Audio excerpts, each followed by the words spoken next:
to talk about my dad's Bigfoot. I was going to tell y'all my dad's Bigfoot story. Oh, and by the way, if y'all hear any barking or see any dogs running in and out of the picture or cats,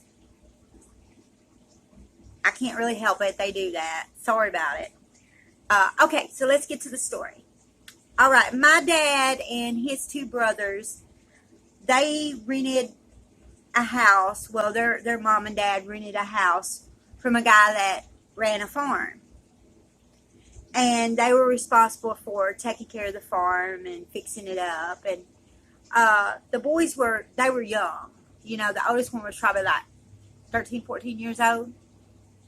Well, one day they decided that they were going to go hunting. So they all got their 22s and they decided they were going to walk back into the woods out on their property and go hunting. So they all three get together and they're walking through the property, and it was early morning, and they decided they was going to get, an early start. And they was hoping they'd get some squirrels. So they walked down into the holler, and they were sitting on these rocks. There was a bunch of big rocks, and they were sitting on these rocks, and they was trying to see if they could see any squirrel or hear any squirrels or maybe see a deer. Well, my dad said that they had been sitting on there for a while, and then they heard something walking around on the top of the ridge. And then my dad said whatever it was coming down into where they were and walking around. And my dad sat there for a little while, and then he thought, well, we better go ahead and head on home, because we're really not seeing anything. And he said that he thought that noise that he heard walking around could have been the landlord's. The landlord has some cows, and he thought it could have been the landlord's cows, and he didn't want to take a chance of shooting the cows. So they were just getting ready to start walking back up out of this valley they were in. And my dad said that he looked down at the fence row, and the fence row was moving. Like something was, maybe pulling on the fence or leaning on the fence. But see, as they was going down into the valley, they had to cross a bunch of barbed wire fences, go through a bunch of barbed wire fences. So they were putting the youngest brother holding the barbed wire fence and putting the youngest brother through the barbed wire fence.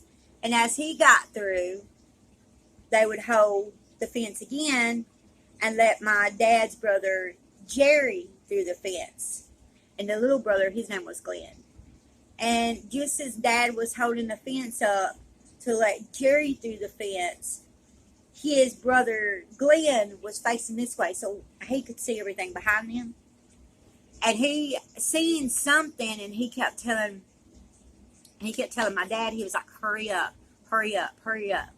So my dad wasn't able to see what he was seeing because he was holding the fence and trying to let Jerry through.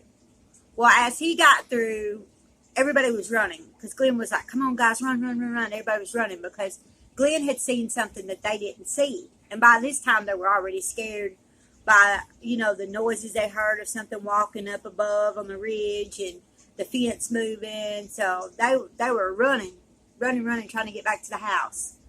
And then my dad said, he thought in his head, okay, what am I running from? So then he turned around and he said, whatever this creature was coming across the fence. And you know how they had to help each other through the fence? My dad said this thing stepped over the fence and was running after them. And my dad said he decided that he was going to shoot at this thing.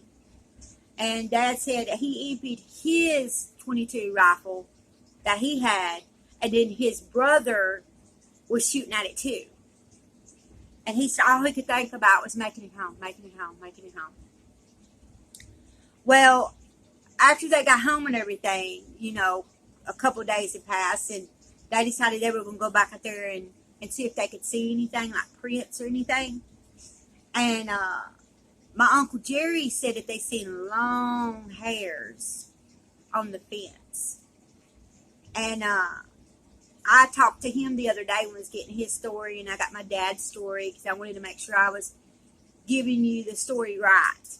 And I asked my Uncle Jerry, I was like, are you sure this wasn't no bear? He said, no, this was no bear.